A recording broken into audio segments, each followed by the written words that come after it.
Assalamualaikum warahmatullahi wabarakatuh. Salam sejahtera untuk kita semua. Pada video kali ini kita akan belajar tentang konsep dasar uji hipotesis.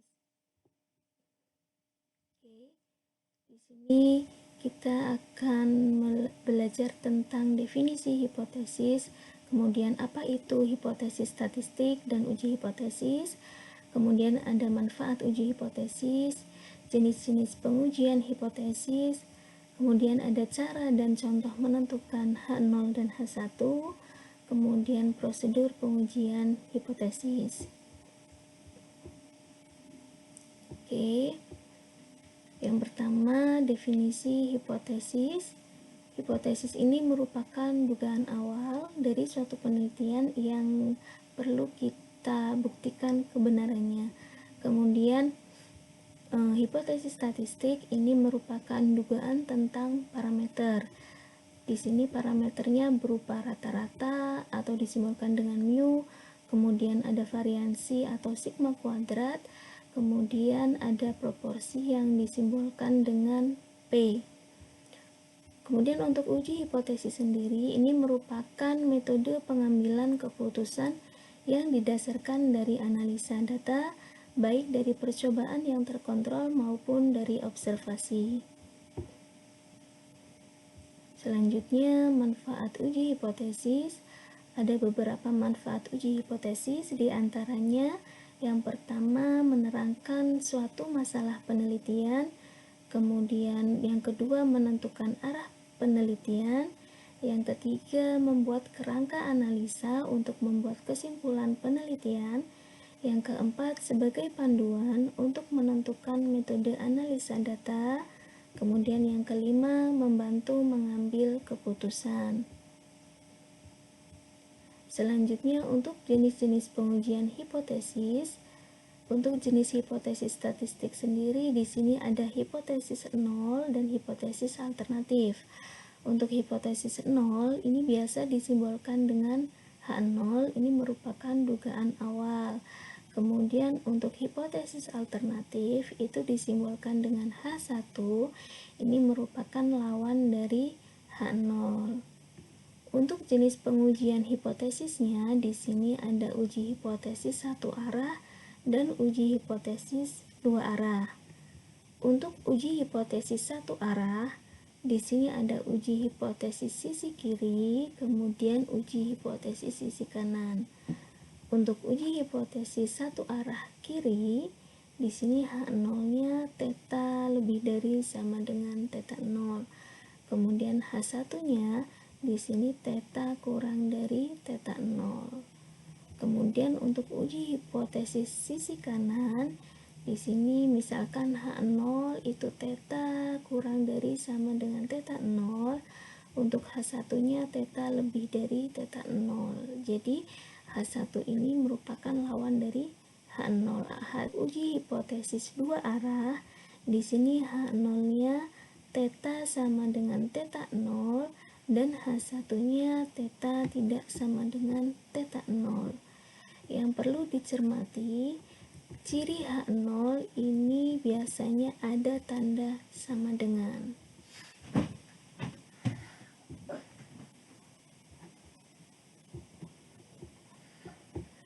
Selanjutnya, cara dan contoh menentukan H0 dan H1. Di sini misalkan ada sebuah minuman kaleng bertuliskan berisi 200 ml. Namun, Andi tidak percaya dan mengatakan bahwa isinya kurang dari itu. Nah, pernyataan Andi ini dimisalkan dengan H1. H1 yaitu mu kurang dari 200 ml karena tidak mengandung sama dengan, pernyataan sama dengan. Jadi, H1-nya mu kurang dari 200 ml. Nah, untuk H0-nya lawan dari H1 berarti mu lebih dari sama dengan 200 ml. Nah, ini merupakan pengujian satu arah kiri. Kemudian contoh yang kedua, di sini seorang dosen mengatakan bahwa rata-rata nilai yang diperoleh mahasiswa di ujian mata kuliahnya tidak ada yang lebih dari 70. Nah, pernyataan dari dosen ini bahwa tidak ada yang lebih dari 70 berarti kurang dari sama dengan. Nah, ini merupakan pernyataan H0, mu kurang dari sama dengan 70. Kemudian H1-nya berarti lawan dari H0, mu lebih dari 70. Ini merupakan pengujian satu arah kanan. Oke, selanjutnya untuk prosedur pengujian hipotesis, di sini ada menentukan hipotesis nol dan hipotesis alternatif yang telah dijelaskan sebelumnya, kemudian menentukan taraf signifikansi atau alfa yang umum digunakan yaitu alfa 1%, kemudian 5% dan 10%. Selanjutnya menghitung nilai dari statistik uji. Nah, statistik uji sendiri ini merupakan fungsi peubah acak untuk mendapatkan nilai yang akan digunakan pada pengujian hipotesis statistik. Contohnya, di sini uji hipotesis rata-rata untuk jumlah sampel besar dan varians populasi tidak diketahui. Maka statistik uji yang digunakan adalah statistik uji Z karena di sini ada jumlah sampel besar. Untuk rumusnya, statistik uji Z di sini sama dengan is per min mu 0 per S per akar N. Di sini is per ini merupakan rata-rata, kemudian S-nya ini merupakan standar deviasi. Oke, di sini simulasinya ada suatu populasi, kemudian diambil sampel dalam jumlah yang besar, kemudian dari sampel ini bisa dihitung untuk statistik uji Z-nya. Z hitungnya dengan menggunakan rumus yang ini. Kemudian ada lagi statistik uji yang lain yaitu uji statistik T, kemudian statistik uji F, kemudian ada statistik uji chi kuadrat. Nah, ini tergantung dari hipotesis mengenai parameter apa yang digunakan tentunya.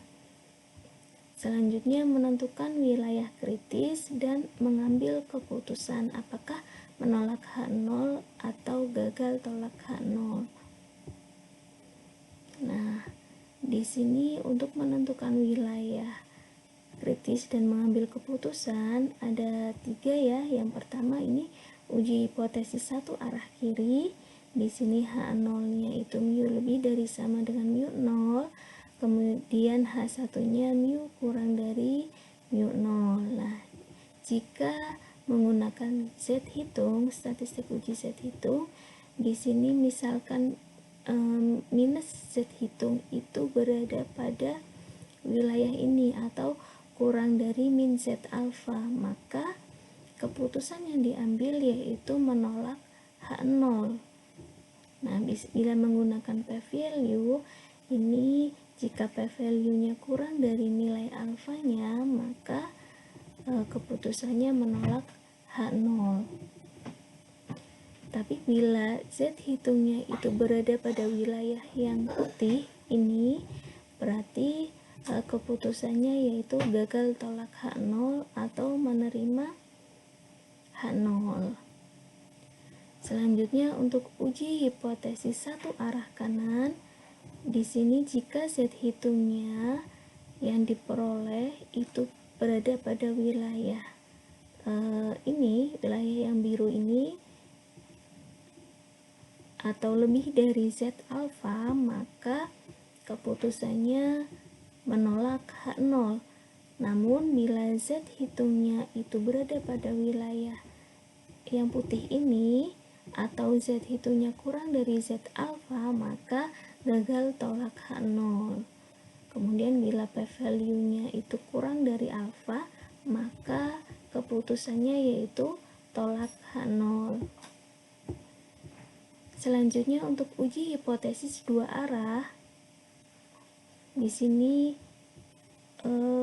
bila Z hitungnya itu lebih dari Z alfa per 2 ya, maka keputusannya yaitu menolak H0. Jadi di sini itu daerah penolakan H0 ini daerah yang diarsir. Kemudian jika set hitungnya itu berada pada wilayah ini, maka gagal tolak H0 atau H0 diterima. Kemudian dari nilai p-value, jika p-value-nya kurang dari alfa, maka keputusannya yaitu tolak H0. Oke, cukup sekian penjelasan pada video kali ini. Kita ketemu lagi pada video selanjutnya. Oke, wassalamualaikum warahmatullahi wabarakatuh.